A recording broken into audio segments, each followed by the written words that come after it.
Antes que nada, quiero felicitar a los organizadores, la intergremial de la Facultad de Ciencias Económicas y de Administración. Debo decirles que cuando vi el estado del tiempo, temí por el futuro del evento. Ver esta aula llena con estas características, con muchos jóvenes, creo que es muy alentador y sobre todo abre expectativas de que este tipo de discusiones que en Uruguay se están dando, posiblemente en las peores condiciones posibles, mejore su calidad rápidamente y evite que Uruguay tome una decisión profundamente equivocada. Terminar una mesa con estas características genera un problema obvio para alguien que no es especialista en temas de criminalidad, más toda la intervención de Luis Eduardo. De todas maneras, yo voy a intentar hacer un conjunto de reflexiones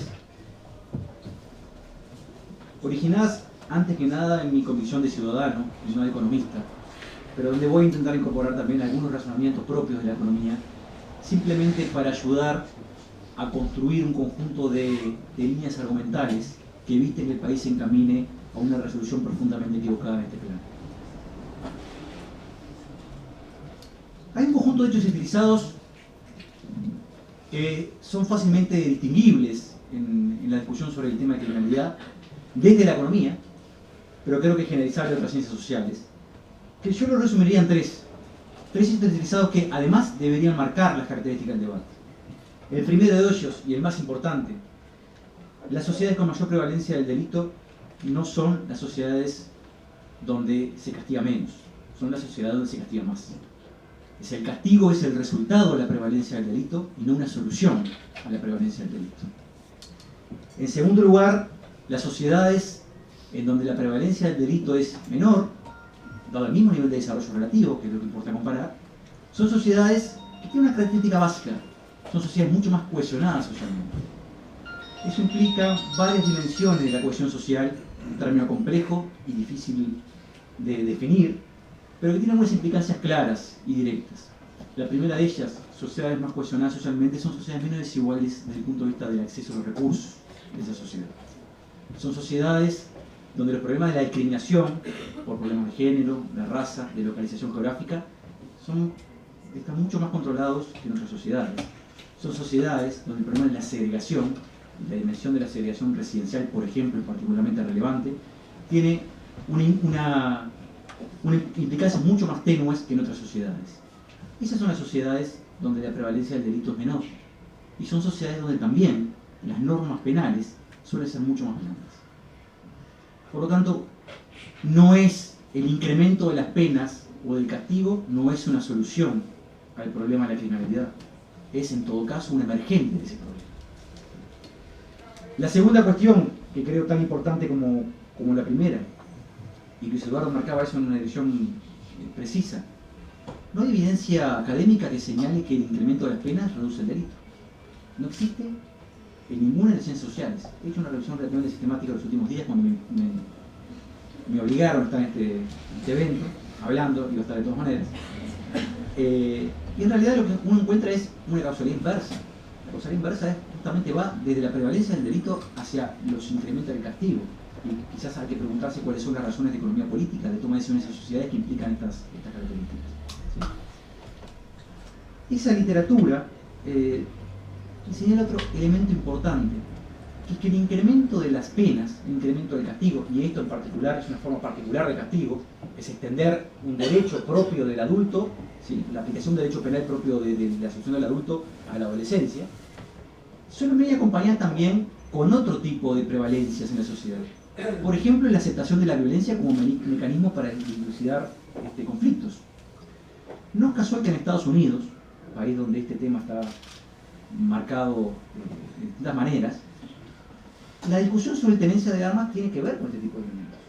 La tenencia de armas, el derecho, entre comillas, a tener un arma por parte de los civiles, presupone la aceptación de la violencia individual potencial como mecanismo de dirimir conflictos. Yo creo que, y eso es parte de los problemas que tenemos como sociedad, no es casualidad tampoco que en Uruguay se instale esta discusión a la misma vez en donde aparecen dificultades para aprobar una ley que regule claramente la tenencia de armas. Y en este caso los cortes ideológicos son más complejos de lo que uno cree. Hemos visto diputados y senadores provenientes de todas las tendencias políticas defender la tenencia individual de armas como un mecanismo, como un derecho casi individual. Más aún, y lo digo con el dolor que esto implica, he escuchado a diputados jactarse de tener armas y de portar armas como un elemento casi que identificatorio. Y yo creo que es parte de una sociedad que tiene problemas con el manejo de lo que es la violencia en general y la criminalidad en particular.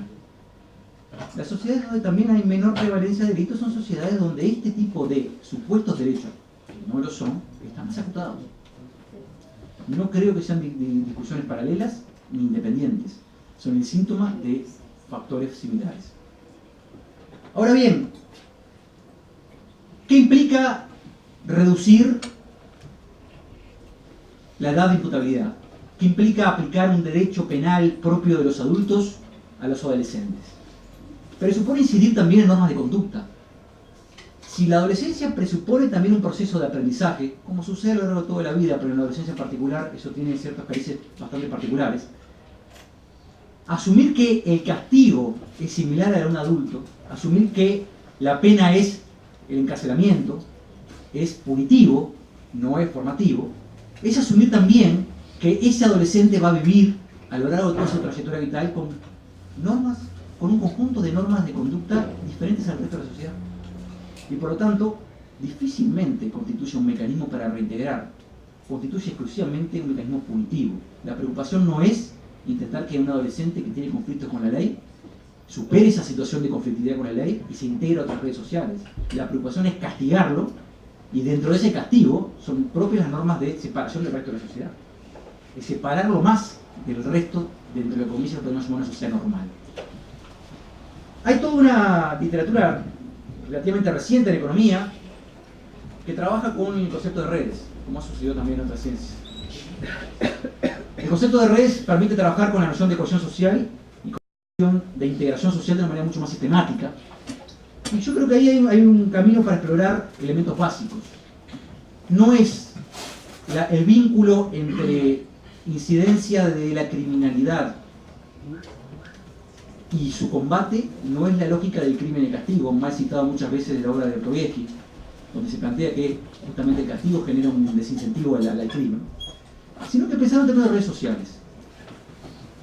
La exclusión social, la cohesión social, el compartir un conjunto de normas, muchas escritas, muchas, sobre todo y mucho más importantes, no escritas, de convivencia básica, hacen a la capacidad de integrar colectivamente a una sociedad pautas de conducta que incluyan la violencia y que incluyan la criminalidad de todas esas partes de conductas. Implica reconocer en el otro conductas aceptables y no aceptables, que presuponen vínculos societales básicos. Implica compartir un conjunto de activos elementales que hacen a la aceptabilidad del vínculo con el otro. Y esa red, cuando esas redes del Uruguay integrado, no tengo tan claro cuánto es de imagen histórica real y cuánto es de construcción quizás sana, colectiva, como una imagen pasada que es importante retomar, tiene algunos elementos característicos. ¿Dónde se juntan las redes? Por supuesto que las sociedades tienen clases, tienen estratos sociales, hay diferencias culturales, diferencias de lugares de habitabilidad. Pero es en un país donde esas redes se tocan y se juntan, es un país donde posiblemente el conjunto de normas de aceptabilidad sean más compartidas en el conjunto social. Y al revés, cuando las redes tienen dificultades, cuando los nodos de esas redes tienen dificultades para juntarse y tocarse en relaciones relativamente sanas, lo que produce es que el conjunto de normas imperantes se separan. Y lo aceptable en una parte de la sociedad no lo es en otra parte de la sociedad. Y al otro no se lo reconoce como parte del mismo entretejido. Hay una parte de la literatura que trabaja sobre el tema de exclusión social que comienza a trabajar con esta noción de redes, y creo que es importante entenderla como vínculo también para combatir el problema de la presencia de un conjunto de integrantes de la sociedad en conflicto con otras normas, en este caso escrita con que es la ley. El Uruguay tuvo espacios de encuentro de estas redes, espacios muy claros, importantes, y creo que en ese caso no estamos hablando de un pasado mítico, sino un pasado real. Claramente fue la educación pública. La educación pública es un espacio en donde convergían individuos provenientes de contextos absolutamente distintos, y no es un mito social el que la escuela pública concurrían el hijo del estanciero y el hijo del peón rural. No es un mito social en que la escuela pública concurrían los hijos de los profesionales y el hijo del obrero. Eso construye normas, construye mecanismos de convivencia, construye el futuro colectivo y sobre todo futuro común. Quiero decirles que en realidad esa institucionalidad de la educación pública sigue cumpliendo parcialmente ese rol, pero claramente hay cierta huida, fundamentalmente de educación primaria y secundaria, de ciertos estratos sociales de la educación pública, no así en la universidad. Esta institución sigue siendo una institución pública que nuclea a distintas clases sociales. ¿Sí? Por supuesto que tenemos un problema de sesgo previo, no todo el mundo logra llegar a la universidad pública, eso es parte del desafío que tenemos para poder construir una sociedad más integrada. ¿Sí? Pero es una institución donde todavía la enorme mayoría de estudiantes de educación terciaria viven en esta institución, estudian y se reciben provenientes de contextos bastante distintos. No así sucede lo mismo con buena parte del resto educativo, cosa que creo que es problemático. ¿A qué voy con esto? Creo que parte de los antídotos contra el problema tienen muy poco que ver con el castigo y tienen mucho que ver con la reconstrucción de los espacios de convivencia públicos e institucionales, que permitan la reincorporación en una lógica colectiva de todo el conjunto de redes que existen en las sociedades, que son parte de los estratos distintos que pueden haber en las sociedades. El quiebre de las redes, esta separación de nodos, producen esquemas de funcionamiento disociados, dislocados y separados. Entonces producen sociedades fragmentadas. Uno de los problemas que tenemos, que es parte de esta lógica, es la segregación residencial, que no es un tema nuevo en Uruguay, pero es un tema que claramente, eso sí es evidencia contundente desde el punto de vista de todos los estudios que la abordan, ha generado una separación progresiva fundamentalmente en lo que es el mundo urbano. Los barrios de Montevideo de hace mucho tiempo se parecen internamente cada vez más entre sí, o sea, hay menos heterogeneidad interna entre los barrios y se separan cada vez más entre sí. Eso genera también normas de convivencia distintas, en colectivos distintos, en espacios societarios distintos. Y por lo tanto también es el espacio de lo aceptable. Si a esto le ponemos un poquito de dinámica y pensamos en jóvenes que rápidamente pasan por el sistema carcelario, conviven en el sistema carcelario, generan normas de convivencia en el sistema carcelario y se reinsertan en una sociedad segregada residencialmente, esos valores también se transmiten a esa nueva, a esa red de pertenencia donde originalmente estaban. Lo único que puede suceder con esto es que la sociedad continúe, esa sociedad o esas sociedades separadas continúen reproduciendo lógicas de funcionamiento distintas y agresivas entre sí. Por lo tanto, me parece que esto tiene mucho que ver con políticas del Estado, pero políticas que tienen muy poco que ver con lo punitivo. Tienen que ver con políticas de reconstruir normas sociales, reconstruir espacio público, reconstruir institucionalidad pública, reconstruir políticas públicas. Esto tiene mucho que ver con ciertos abandonos en la política pública que hizo el Estado uruguayo, entre ellos la educación durante décadas en el último periodo. La delincuencia no es, y lo que planteaba Luis Eduardo, yo no conocía tantos antecedentes y queda en evidencia, pero no es un problema de impunidad, la impunidad de los jóvenes que delinquen y no tienen castigo. Tiene que ver con razones mucho más de fondo. La delincuencia tiene muy poco que ver con la edad de imputabilidad penal y tiene mucho más que ver con procesos de larga edad. ¿A qué nos lleva esta lógica? Y el rótulo lo decía con claridad. Esta lógica lleva a, si no da resultado y no lo va a dar, bajar la edad de imputabilidad para reducir el nivel de criminalidad o la prevalencia del crimen, vamos a llevar la misma lógica a reducir la edad de imputabilidad a 13 años o a incorporar la pena de muerte, cosa que existe en las sociedades occidentales y yo creo que el conjunto de uruguayas todavía lo ve como una aberración, pero es parte de las lógicas habituales. Algunos todavía se animan a mencionarlo en voz baja, es probable que eso surja como en voz relativamente más alta cuando esto deje de funcionar. El linchamiento es, creo que una de las cosas más dolorosas que he visto en los últimos tiempos es las imágenes públicas de lo que está sucediendo en Buenos Aires, por el tipo de cosas, y a veces la aceptación de esos procesos. Entonces, si uno ubica en el problema punitivo la solución de la prevalencia del crimen, ¿sí?, va simplemente en un camino que no tiene retorno. Es el camino en donde las sociedades se fragmentan, las normas de conducta se separan, y lo que hay básicamente son segmentos sociales enfrentados entre sí, en donde la lógica de la violencia entre esos segmentos son aceptables, más o menos explícitamente.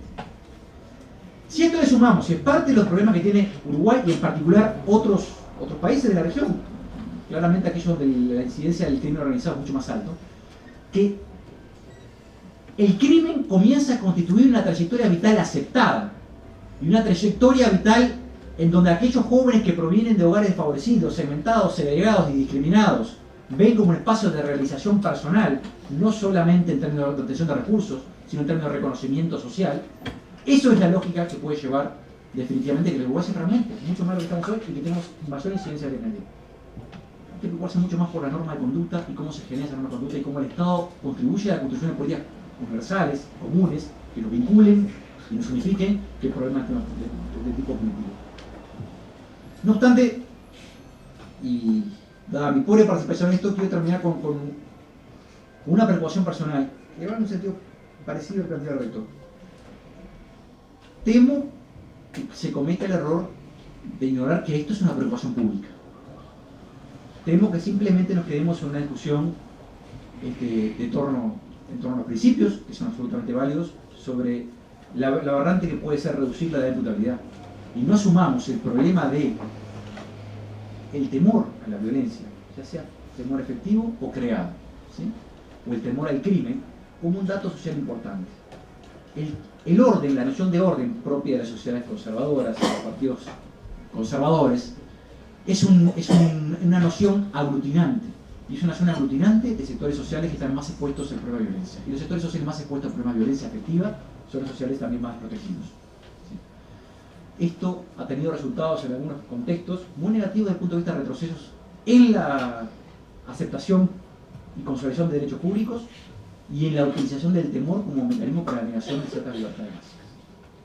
Si nosotros descuidamos ese aspecto, creo que podemos correr riesgo de perder este debate y perder los próximos, que es quizás lo más importante. Luego creo que está empezando a plantearse cómo va a intentar afrontar un problema que existe, que es visto como presencial por buena parte de la sociedad uruguaya. Más que preocuparnos por convencer a los que estamos convencidos, tenemos que preocuparnos por construir soluciones en donde se visualicen como tales, desde el punto de vista de las políticas públicas, a temas que efectivamente generan miedo. Y el miedo aglutina soluciones y sobre todo constituye base de autoritarismos. Yo para terminar, si la respuesta no puede ser marcadamente discursiva, asumamos que si no comenzamos a transitar por caminos de construcción de políticas que den soluciones de largo plazo a estas temáticas, que hay que ser capaces de encaminarlas, es muy probable que nos encontremos en una situación donde, porque es un problema endógeno, terminemos discutiendo nuevamente sobre el tema de las penas, no sobre el tema de los problemas. En este plano, en particular, la academia tiene mucho que decir, porque en realidad es claro que el tema punitivo no es lo que soluciona, pero no necesariamente quiere decir que eso que tiene que decir sea escuchado socialmente. Los procesos de toma de decisiones políticas y sociales son mucho más complejos que un buen diagnóstico y una buena identificación de lo que no son soluciones comunes. Requieren convencer, y el esfuerzo de convencer, creo que estamos en buen camino, nos queda poco tiempo para esta medida en particular, pero es de mucho más larga data, que es construir una sociedad en donde el componente punitivo de las políticas públicas esté reducido a su mínima expresión para dar lugar fundamentalmente al componente de construcción de políticas sociales amplias y universales que integran la sociedad. Gracias.